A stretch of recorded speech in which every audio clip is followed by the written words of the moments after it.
네, 금요일장입니다. 잔금해제 시간 양지수 모두 다 올라서고 있고 코스닥의 추가 탄력이 상당히 좋습니다. 벌써 올라가는 종목 개수가 1000여 개가 넘어가고 있는 오늘입니다. 이 많은 종목들 그 사이에서 순환매가 돌고 있는데 어떤 선택을 해야 나중에 웃게 될지 저희 시간 통해서 그 힌트 얻어가시길 바랍니다. 오늘 유영화 과장님 모시고 전략 챙겨볼게요. 어서 오세요. 안녕하세요. 네. 일단은 저희 리뷰부터 하고 시장에 대한 얘기로 이어가겠습니다. SK 아이테크놀로지 이제 분리막 대표 업체인데 5월 12일에 말씀 주셨고요. 오늘 시가 기준으로도 수익이 굉장히 좋아요. 16%. 사실 분리막은 다른 종목들 대비해서 관심을 못 받았다가 최근 들어 조금 관심 받고 있는데 더 끌고 가야 될까요? 더 끌고 가셔야 된다고 생각하고요.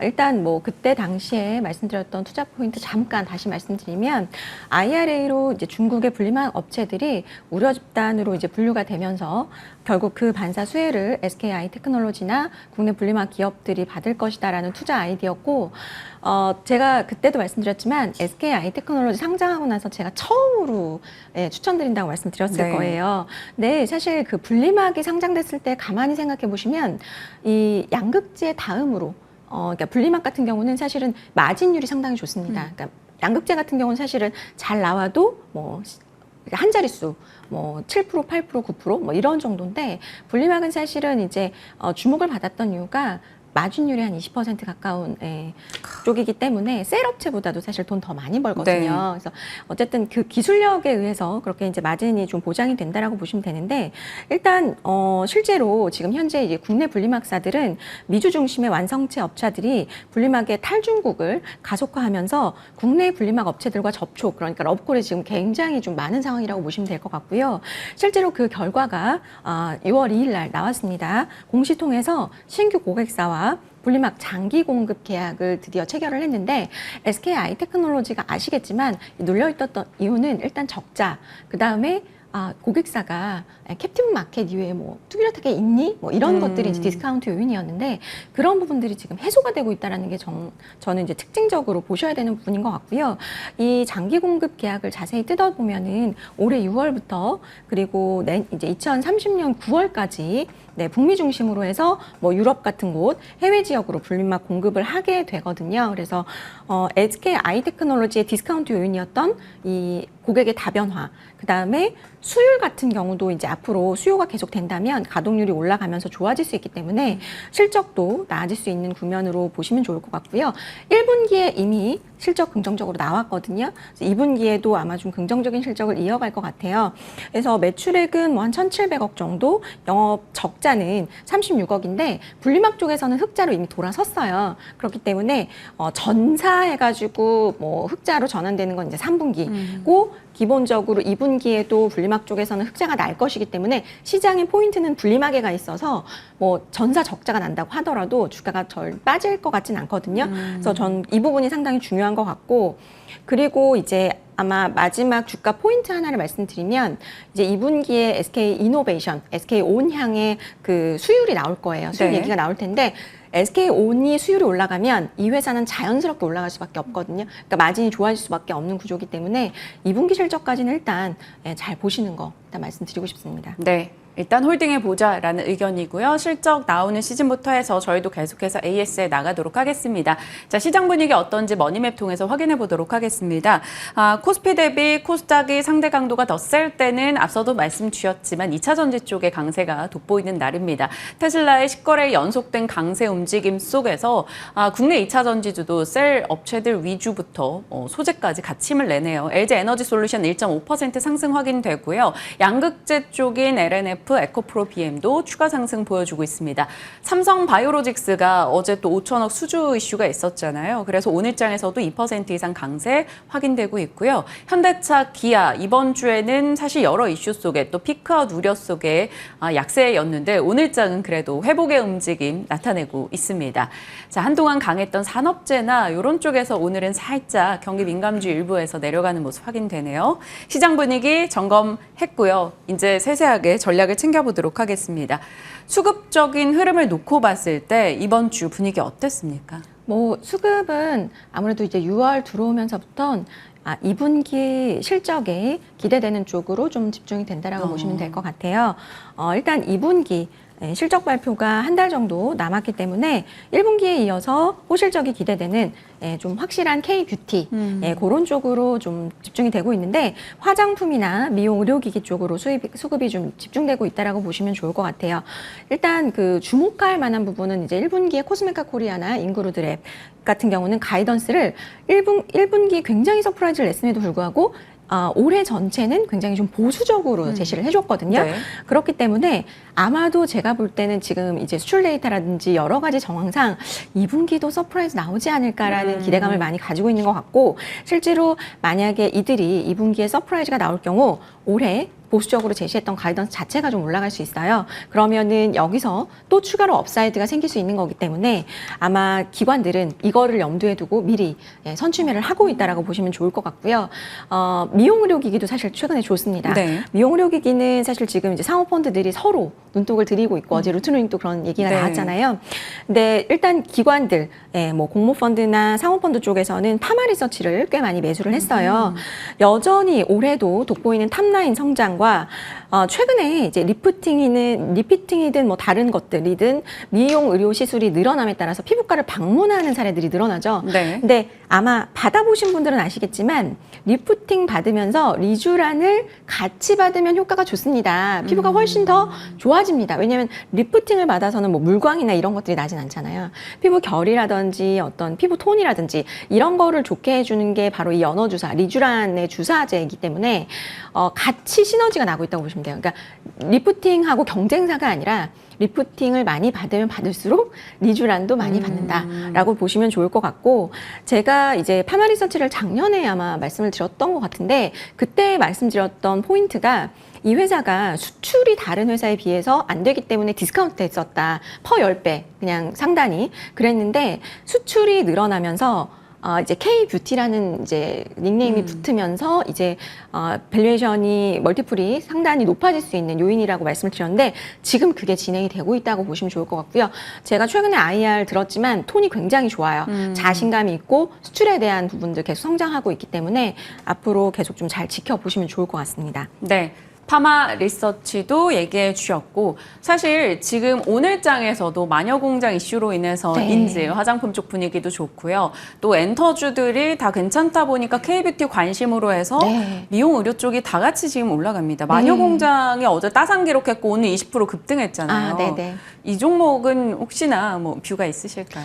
이제 마녀공장은 사실은 제가 이제 공모되기 전에 공모가 상단에 그 공모를 하더라도 너무 싸다라는 말씀을 드렸었어요. 근데 이제 아마 제가 밸류에이션 해봐야 되겠지만 네. 저는 이제 화장품주도 너무 막 이렇게 무조건적인 매수보다는 밸류에이션을 철저하게 하셔야 될 것 같아요. 지금 이제 코스메카 코리아나 인그루드랩이 아직까지도 지금 이제 뭐 한 달 정도 계속 수급이 들어오는 것은 네. 사실은 저는 처음에 이제 1분기 실적 나왔을 때 이거 한 2,000억은 가야 되는데 라고 생각을 했었거든요. 근데 아직 1,800억밖에 안 되더라고요, 어제. 그러니까 밸류가 업사이드가 남아있기 때문인 거고 마녀공장도 마찬가지로 너무 과열되어 있다면 그러니까 밸류에이션 너무 비싸다면 조금 이제 눌림목 나올 때 보시면 좋을 것 같고 예, 저는 여전히 뭐 화장품주 좋지만 네. 가장 중요한 거는 내가 사서 얼마나 먹을 수 있냐거든요. 그래서 밸류에이션 잘 따져보셔야 된다는 말씀 드리고 싶어요. 네. 언제나 차트보다는 기업의 밸류를 제대로 네. 평가하면서 접근해보자 의견 주셨습니다. 자, 이번에는 잔금 해제로 가서 오늘의 종목에 대한 이야기 풀어가겠습니다. 첫 번째 종목 열어보시면 코인테크. 스마트 팩토리 종목으로도 여겨지잖아요. 코인테크도 사실 5월 말 중순경부터 해서 계속 올라오고 있거든요. 이 종목의 모멘텀, 투자 포인트 어떻게 잡고 계세요? 네, 지금 말씀해 주신 대로 지금 계속해서 주가가 2차전지 이제 조정 받을 때 바닥 찍고 거의 매일같이 상승하고 있는데요. 아무래도 이제 수주 모멘텀이 기대가 되기 때문에인 것 같아요. 일단은 이 회사가 뭘 하는 회사인지를 아셔야 될 것 같은데 이 회사는 이제 뭐 전공정이나 후공정, 뭐 미싱이라든지 이런 걸 하는 회사가 아니고요.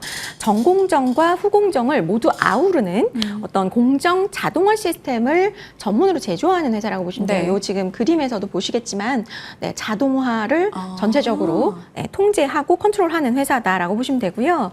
2차 전지는 뭐 전극, 조립, 이제 활성화 이렇게 이제 세 가지로 나눠지는데 이 회사는 공정 내에 물류 이송부터 이제 위치 정렬 이런 부분까지 좀 제조에 2차 전지 제조 만드는 데 있어서 특화된 자동화 시스템을 하는 기업이다. 이렇게 딱 생각을 하시면 될 것 같고요. 네. 이 전공정 쪽에는 아무래도 되게 좀 이 세부 공정이 굉장히 많아요. 그러다 보니까 그러니까 장비가 그것만큼 굉장히 많거든요. 그래서 이 컨트롤을 해야 되는 장비가 많음에 따라서 이 컨트롤을 하기 위해서는 고도화된 제어 기술도 필요한데 동사는 소프트웨어 엔지니어링 기술이 굉장히 좋기 때문에 그런 쪽에서의 어떤 독보적인 자동화 제어 기술을 가지고 있어서 이런 부분 때문에 이제 고객사의 선택을 받고 있다라고 보시면 좋을 것 같고 이 생산 공정 전반에 영향을 주는 거니까 그렇죠. 사실 통으로 맡겨야 될 것 네. 같은 그런 경쟁력이 있겠어요. 맞습니다. 이게 지금 턴키를 이 회사가 받고 싶어서 받는 게 아니고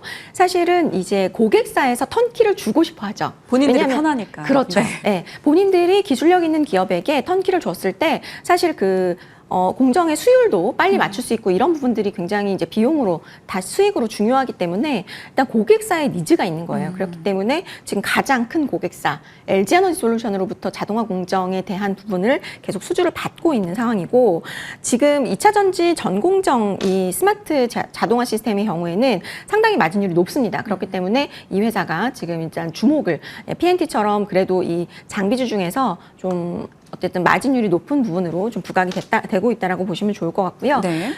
플러스 알파는 이제 자회사예요. 탑 머티리얼이라고. 이 회사는 이제 2차 전지 시스템 엔지니어링을 하는 회사인데 쉽게 말해서 뭐 하는 회사냐면 네. 예를 들어서 뭐 누스볼트 같은 회사가 나는 이 팹을 만드는 데 있어 공장 만드는데 좀 기술력이 없어. 너희가 좀 노하우를 전수해 줄래? 라고 하면 탑 머티리얼이 전반적으로 그 공장 건설하고 뭐 시스템하고 하는 부분들을 설계를 해줍니다. 그러면은 이거를 이제 설계를 해주고 설계를 해주면 그 설계할 때 지금 회사가 자동화 시스템 하잖아요. 네. 그러니까 같이 이 회사 거 쓰면 좋습니다. 뭐 이런 식으로 해서 같이 수주를 받을 수 있기 때문에 더 시너지가 난다라고 보시면 좋겠죠.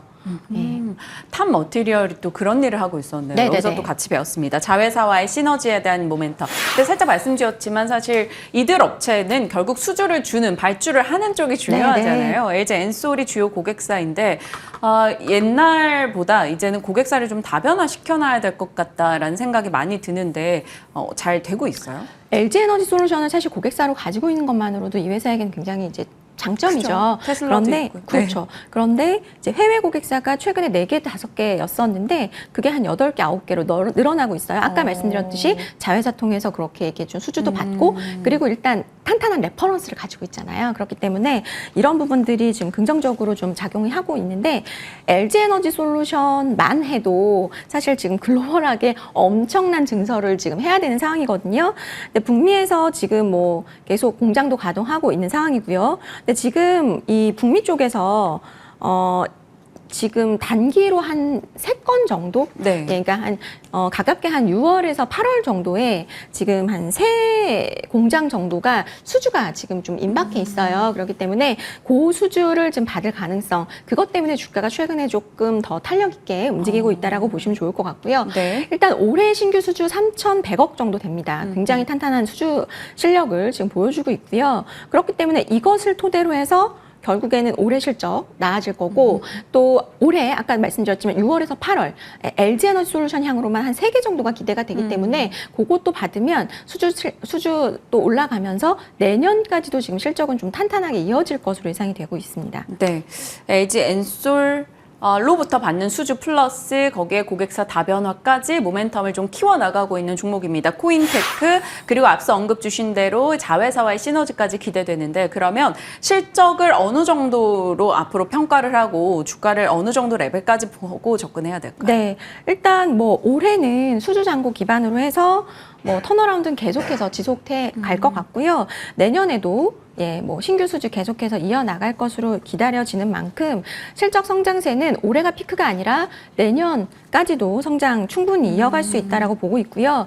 내년 영업이익이 거의 640억 수준 지금 예상이 되고 있어요. 뭐 많게는 660억까지도 얘기가 나오고 네. 있기 때문에 사실 현재 시총이 많이 올랐다 하지만 3,500억 정도 있거든요. 그래서 3,500억이면 저는 내년 지금 뭐 이미 6월 이제 됐으니까 내년 거 조금 땡겨온다라고 본다면 저는 너무 저평가되어 있다라고 판단을 하고 있습니다.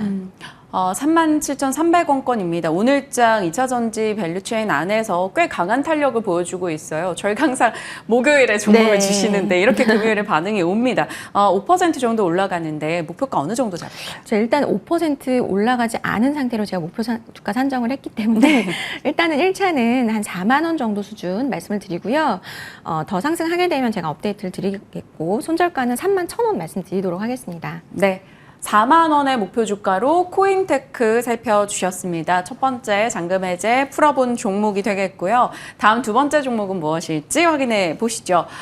이번엔 또 소재 쪽으로 갑니다. 한솔케미칼, IT 트리플 모멘텀을 갖고 있다. 하나씩 좀 풀어가도록 할게요. 사실 앞서 주신 코인테크나 한솔케미칼이나 올해 흐름이 비슷해요. 쫙 올랐다가 쉬었다가 다시 요즘 가고 있는 분위기인데 한솔케미칼의 매력들 좀 짚어보도록 하겠습니다. 키워드가 팔방미인이네요.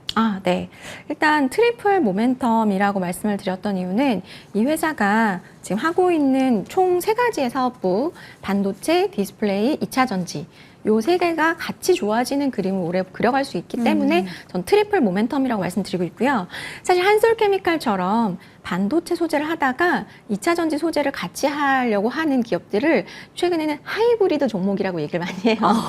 네, 그러니까 이 회사도 그렇고 뭐 또 동진세미캠도 그렇고 몇 가지 회사들이 있거든요. 네. 근데 기본적으로 반도체 소재를 한다는 것은 2차 전지 소재까지 할 수 있는 어떤 소재의 기술력이 있기 때문에 같이 할 수 있는 거거든요. 네, 이제 이 회사가 하는 거 다시 한번 말씀을 드리면 반도체양 과산화수소 그리고 프리커서 전구체라고 하는 이제 증착 소재를 하고 있고요. 그 다음에 디스플레이 쪽에서는 QD 소재 하고 있고 2차 전지 쪽에서는 바인더, 그 다음에 이제 음극재 사업 이제 나가려고 하고 있거든요. 근데 아무래도 이제 그 반도체 쪽에서는 세정용 과산화수소를 하고 있고요. 네. 그러다 보니까 이제 아무래도 디스플레이 반도체 안 좋았잖아요. 주가가 많이 눌려 있었어요. 그래서 2차 전지 소재주로는 사실은 밸류에이션 너무 싸다라고 평가가 될 수 있죠. 근데 이제 사실 반도체 쪽으로 보면 또 그렇게 싸지는 않는 밸류에이션 갖고 있어요. 그래서 저는 근데 이 회사는 지금은 좀 볼 때라는 생각이 들어요. 왜냐하면 소재주 중에서는 일단 좀 시총이 좀 높은데 기본적으로 이런 회사들은 외국인이나 기관이 좀 이렇게 수급이 좋아질 때 같이 좀 동참하실 필요가 있고요. 그 다음에 지금 1분기의 실적이 좀 안 좋았거든요. 근데 대부분의 지금 반도체 회사들 1분기 실적 안 좋잖아요. 네. 근데 2분기부터 좀 나아지는 모습을 확연히 보여줄 수 있을 것 같은 게 전주에도 말씀드렸지만 이 회사는 이제 원재료가 LNG인데 LNG 가격이 지금 크게 빠지면서 수익성 회복이 예상이 되고 있습니다. 거기다가 수요가 살아나는 업황도 기다리고 있기 때문에 제가 볼 때는 이제 하반기부터는 IT 업황 살아나면서 좀 단기적인 어떤 2분기 실적 안 좋게 나오는 부분보다는 하반기 실적에 더 포커스를 두고 지금부터 관심을 가져보실 기업이라고 생각이 듭니다. 네. 반도체가 그렇잖아요. 말씀 주신 대로 실적에 대한 관심이 올라갈 때 이제 나아지는 것에 대한 기대를 갖고 투자를 해야 되는데 보통요, 2차 전지는 소재를 좀 더 앞단에 세우지만 네. 반도체 쪽은 장비 먼저 깔리고 소재 들어가잖아 라는 이유로 항상 장비가 우선순위였단 말이죠. 장비 말고 한솔케미칼 선택해도 괜찮은 거예요? 네, 저는 뭐 굳이 장비는 사실 단기로는 물론 이제 주가는 움직이겠지만 실적은 조금 늦게 돌아갈 가능성이 있어요. 왜냐하면 지금 삼성전자나 SK하이닉스가 생각보다 감산을 조금, 그러니까 캐펙스 축소를 좀 많이 하고 있거든요. 네. 그렇기 때문에 우리가 생각한 것보다 장비주들은 이제 실적 턴이 좀 늦을 수 있고 소재는 어쩔 수 없이 또 써야 되는 부분들도 있고 한솔케미칼은 또 가지고 있는 포텐이 있는 것이 이번에 이제 삼성전자가 3나노 GAA 공정을 하는 데 있어서 세정에 더 좀 고순도 과산화수소가 들어가야 되기 때문에 그런 부분에 있어서는 ASP가 좀 상승할 수 있는 가능성도 있습니다. 그래서 일단 투자 포인트는 3가지 각 사업부별로 말씀을 드리면 네. 일단은 과산화수소의 수익성 개선 아까 말씀드렸던 부분 그래서 이 원재료 가격이 하락하기 때문에 기본적으로 마진율이 좋아질 수 있다. 그다음에 두 번째로는 이제 QD 디스플레이 같은 경우 하반기 수요 회복이 기대가 되기 때문에 네. 또 이쪽 긍정적이라고 말씀을 드릴 수 있을 것 같고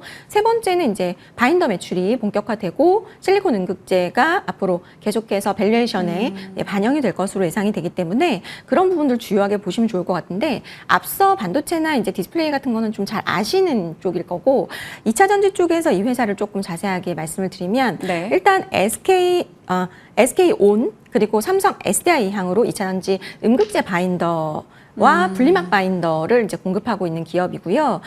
고객사내 점유율은 한 70% 수준. 그러니까 뭐 거의 뭐 독점까지는 아니더라도 네, 어쨌든 기술력을 인정받아서 꽤 그 점유를 많이 하고 있다라고 보시면 좋고요. 이제 바인더 같은 경우는 이제 활물질 결합을 도우면서 동시에 이제 집 전체를 잘 접착하게끔 만들어주는 이제 소재인데요. 이게 이제 활물질이 부피 팽창을 제어하는 기능도 있어요. 네. 그래서 실리콘 응급제 쓸 때는 훨씬 더 중요하거든요. 그래서 이 일본 업체들이 사실은 이 시장 과점을 하고 있어요. 근데 그거를 응급제 바인더를 이제 이 동사가 국산화 성공해서 고객사의 그 점유율 늘려가고 있는 상황이라고 보시면 좋고요. 2004년 정도 되면 바인더 매출이 한 400억에서 620억까지 점프할 수 있을 것 같아요. 그래서 이 바인더 쪽은 계속해서 돈을 벌어들일 수 있는 캐시카우라고 보시면 좋을 것 같고 거기다가 지금 이제 이 회사의 어떤 이제 포텐 하나 이제 실리콘 응급제죠. 실리콘 응급제 같은 경우도 지금 준비는 차질 없이 계속 진행 중이고 지금 캐파도 연간 750톤 캐파 지금 확보를 했고 디자인 캐파도 뭐 1,500톤까지 확보했기 때문에 이쪽 같은 경우는 아마 이제 양산하게 되면 SDI 향으로 아마 들어갈 계획이 이미 되어 있기 때문에 어느 정도 좀 안정적으로 이 마켓 성장을 계속해서 해 나갈 것 같고요. 지금 이제 밸류에이션 같은 경우가 사실 중요할 텐데 아까 말씀드렸지만 2차 전지로 보면 싸고 반도체로 보면 좀 비싸요. 네. 예, 그렇지만 저는 향후에 아까도 말씀드렸지만 캐파 계속 증설해 나가고 또 2차 전지에 대한 어떤 사업성이 부각되면서 이런 부분에서 밸류에이션을 좀 더 줄 수 있다고 생각을 하고요. 내년 기준에서 영업이 2천억 수준의 영업이익이 예상이 되거든요. 근데 현재 시총은 2조 6천억이에요. 그러면은 이제 내년 기준으로 했을 때는 한 퍼 10배 수준에 돼 있기 때문에 저는 좀 저평가되어 있다라고 볼 수 있을 것 같고 네. 그리고 과거의 PBR도 사실 그 상단을 보면 5배까지 사실 받았었어요. 근데 현재 지금 이제 뭐 하단부 막 벗어난 상황이거든요. 그래서 저는 사실 그 반도체 소재들이 지금 많이 좀 올라 있죠. 예, 그런 거에 비해서 사실 한솔케미칼은 많이 못 올랐기 때문에 지금부터 좀 관심 가져보셔도 괜찮다 말씀을 드리고 싶습니다. 반도체와 디스플레이가 과거에는 눌림의 이유였는데 네네. 이제는 그게 주가 부양의 이유가 바뀌는 시점이 됐습니다. 네, 맞습니다. 한솔케미칼이 지금 23만 5천 원으로 딱 강보하고 약보하고 이렇게 왔다 갔다 하고 있거든요. 그럼 목표가는요? 저는 일단 1차는 27만 원 말씀드리겠고요. 손절가는 20만 8천 원 말씀드리겠습니다. 27만 원의 목표 주가로 한솔케미칼 살펴봤습니다. 오늘 두 종목에 대한 전략 자세히 다뤄주셨으니까 참고하시길 바랄게요. 오늘 유영아 과장님과 함께했습니다. 고맙습니다. 감사합니다.